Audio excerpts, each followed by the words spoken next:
नमस्कार दोस्तों, इस वीडियो में आप डीएलएड प्रथम सेमेस्टर के विज्ञान प्रश्न पत्र जो कि वर्ष 2022 में डीएलएड 2021 बैच के समय पूछा गया था उस प्रश्न पत्र का कंप्लीट सॉल्यूशन देखने जा रहे हैं। यदि विगत 5 वर्ष में पूछे गए डीएलएड प्रथम सेमेस्टर के सभी सब्जेक्ट्स के पेपर का कंप्लीट सॉल्यूशन देखना चाहते हैं तो इस वीडियो के समाप्त होने के बाद से आप इस वीडियो का डिस्क्रिप्शन जरूर चेक करिएगा। चलिए दोस्तों, इस वीडियो को प्रारंभ करते हैं।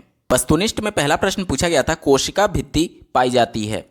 तो कोशिका भित्ति सिर्फ पादप कोशिकाओं में पाई जाती है, जंतु कोशिका में नहीं पाई जाती है। तो उत्तर हो जाएगा ऑप्शन नंबर 1 पादप कोशिका में। दूसरा प्रश्न पूछा गया था, यौगिक का उदाहरण है। जब 2 या 2 से अधिक तत्व एक निश्चित अनुपात में मिलते हैं तो यौगिक का निर्माण होता है। यहाँ पर जो चीनी है ये सही उत्तर हो जाएगा, क्योंकि चीनी का फॉर्मूला आप लोग जानते होंगे C12H22 और O11। यहाँ पर देखिए जो कार्बन, हाइड्रोजन और ऑक्सीजन के अणु हैं वो एक निश्चित अनुपात में मिल रहे हैं, उसके बाद चीनी का निर्माण हो रहा है। इस वजह से यौगिक का उदाहरण हो जाएगा ऑप्शन नंबर 3 चीनी। तीसरा प्रश्न पूछा गया था, कायिक प्रवर्धन संभव है।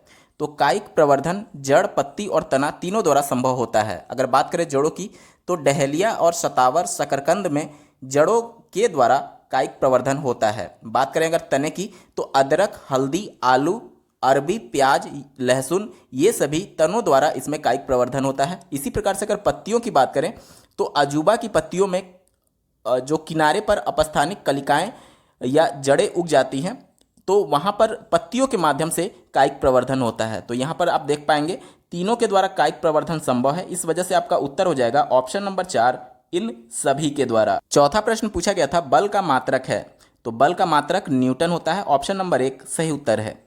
पांचवा प्रश्न पूछा गया था, निम्नलिखित में संयुक्त पत्ती छांटिए। आम, अमरूद और नींबू तीनों की पत्ती जो होती है वो सरल पत्ती होती है, जबकि प्रश्न में आपसे संयुक्त पत्ती पूछा गया है। इस वजह से ऑप्शन नंबर 4 इनमें से कोई नहीं सही उत्तर हो जाएगा। दोस्तों अब बात करेंगे अति लघुत्तरीय प्रश्नों की। छठा प्रश्न पूछा गया था, पौधों की पत्तियों में होने वाली प्रकाश संश्लेषण की क्रिया का समीकरण लिखिए।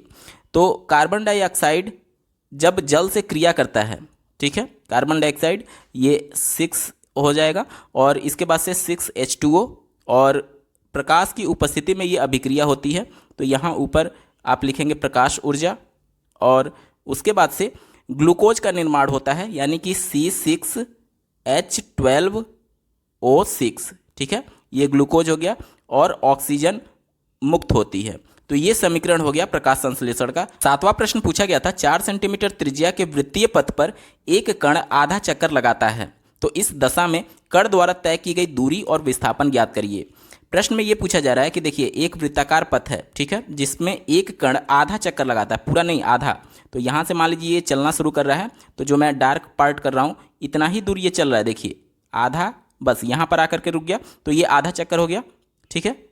तो अब बोल रहा है कि आधा चक्कर लगाने में वो कितनी दूरी तय करेगा और उसका विस्थापन कितना होगा, ये आपसे पूछा जा रहा है। और प्रश्न में आपको इस वृत्ताकार पथ की त्रिज्या दी गई है r बराबर 4 सेंटीमीटर। प्रश्न में आपसे पहले दूरी पूछा गया है। दूरी क्या होगा, देखिए अगर पूरा पथ ये चला रहता है तो पूरा पथ क्या होता है 2πr, यानी इसकी परिधि के बराबर होता है। लेकिन ये आधा पथ पर ही चला है तो दूरी क्या हो जाएगा, इसकी परिधि का आधा हो जाएगा, यानी कि 2πr डिवाइडेड बाई 2 हो जाएगा। यहाँ तक क्लियर, 2 से 2 कट जाएगा, आपका बचेगा पाई आर। आर का मान आपको 4 सेंटीमीटर दिया गया है, तो 4 पाई जो होगा यह इसके द्वारा चली गई दूरी हो जाएगी, ठीक है, 4 पाई सेंटीमीटर आपका चली गई दूरी हो जाएगा। दूसरा आपसे विस्थापन भी पूछा गया है। विस्थापन क्या होता है, तो 2 बिंदुओं के बीच न्यूनतम दूरी को विस्थापन कहा जाता है। जैसे कि देखिए इस पॉइंट से ये चलना शुरू किया था और यहाँ तक ये पूरा घूम करके आया है, लेकिन ये इसकी न्यूनतम दूरी नहीं है। न्यूनतम दूरी कौन सी होगी, न्यूनतम दूरी ये वाली दूरी होगी, देखिए, यानी कि जो इस वृत्त का व्यास होगा वह उसका विस्थापन होगा, क्योंकि विस्थापन का मतलब ही होता है कि 2 बिंदुओं के बीच की न्यूनतम दूरी, ठीक है। तो विस्थापन इसका क्या हो जाएगा, विस्थापन आप निकालने के लिए आपको त्रिज्या दी गई है, व्यास निकालने के लिए 2 गुणे त्रिज्या कर देंगे आप, ठीक है। तो कितना हो जाएगा, देखिए 2 गुणे त्रिज्या का मान 4 सेंटीमीटर दिया गया, यानी कि इसका विस्थापन कितना हो जाएगा 8 सेंटीमीटर इसका विस्थापन हो जाएगा। यही आपका उत्तर होगा, विस्थापन 8 सेंटीमीटर और चली गई दूरी 4 पाई सेंटीमीटर। आठवां प्रश्न पूछा गया था, पुष्प के 4 भागों के नाम लिखिए।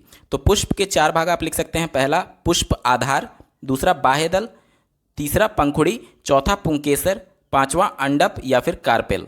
9वां प्रश्न पूछा गया था, पत्ती के प्रमुख भागों के नाम लिखिए। तो पत्ती के भाग आप लिख सकते हैं, पहला शिरा विन्यास, दूसरा पर्ण आधार, तीसरा पर्ण वृत्त, चौथा पर्ण फलक। 10वां प्रश्न पूछा गया था, 1 माइक्रोमीटर में कितने पिकोमीटर होते हैं। आपको ज्ञात होगा कि 1 माइक्रोमीटर में 10 पर माइनस 6 मीटर होता है, यहाँ तक क्लियर। और 1 पिकोमीटर में 10 पर माइनस 12 मीटर होता है। अब इन दोनों को मैं भाग दे रहा हूँ। क्यों भाग दे रहा हूँ आपको आगे अच्छे से समझ में आ जाएगा। देखिए इधर क्या बचा, देखिए आधार दोनों में समान है, 10 है, तो जो घात होती है वो नीचे वाला ऊपर जाकर के उसका चिन्ह बदल जाएगा, यानी कि क्या हो जाएगा, 10 पर घात ऊपर पहले से -6 है और नीचे वाला -12 जाकर के +12 हो जाएगा। ठीक है, तो अब क्या बचेगा, अब बचेगा 10 पर घात 6 बचेगा। और इधर क्या बचा, 1 माइक्रोमीटर डिवाइडेड बाई 1 पिकोमीटर। यहाँ तक क्लियर। तो अब देखिए तिर्यक गुणा मैं कर दे रहा हूँ, तो आपका क्या आ जाएगा, 1 माइक्रोमीटर बराबर 10 पर घात 6 पिकोमीटर। यहीं आपसे प्रश्न पूछा था कि 1 माइक्रोमीटर में कितने पिकोमीटर होंगे, तो आपका उत्तर हो जाएगा कि 1 माइक्रोमीटर में 10 पर घात 6 पिकोमीटर होगा। अति लघु उत्तरीय में अंतिम प्रश्न पूछा गया था, बेलन की लंबाई तथा वृत्त के व्यास मापन के लिए किस यंत्र का प्रयोग किया जाता है। तो इसके मापन के लिए वर्नियर कैलिपर्स का प्रयोग किया जाता है। उत्तर हो जाएगा वर्नियर कैलिपर्स। दोस्तों अब बात करेंगे लघु उत्तरीय प्रश्नों की। 12वां प्रश्न पूछा गया था, पदार्थों के पृथक्करण से आप क्या समझते हैं। पृथक्करण की किन्हीं 4 प्रमुख विधियों का नाम लिखिए। पृथक्करण के बारे में आप लिख सकते हैं कि मिश्रण में उपस्थित उसके घटकों को विभिन्न विधियों द्वारा अलग अलग करना ही पृथक्करण कहलाता है।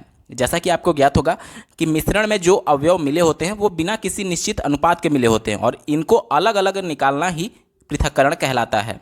ठीक है, पृथक्करण की 4 विधियों के सिर्फ नाम लिखने के लिए बोला गया था, तो आप लिख सकते हैं, पहला ऊर्ध्वपातन, दूसरा अपकेंद्रण, तीसरा चुंबकीय पृथक्करण और चौथा तलछटीकरण। 13वां प्रश्न पूछा गया था, भोजन एकत्रीकरण हेतु मूसला जड़ों में होने वाले रूपांतरण के प्रकारों को उदाहरण से बताइए। तो मूसला जड़ों में जो रूपांतरण होता है, पहला होता है शंकु रूप जड़ें। ऐसी जड़ें आधार में चौड़ी और नीचे की ओर धीरे धीरे पतली होकर के शंकु रूप धारण कर लेती है। इसका उदाहरण गाजर होता है। दूसरा आप लिख सकते हैं कुंभी रूप जड़ें।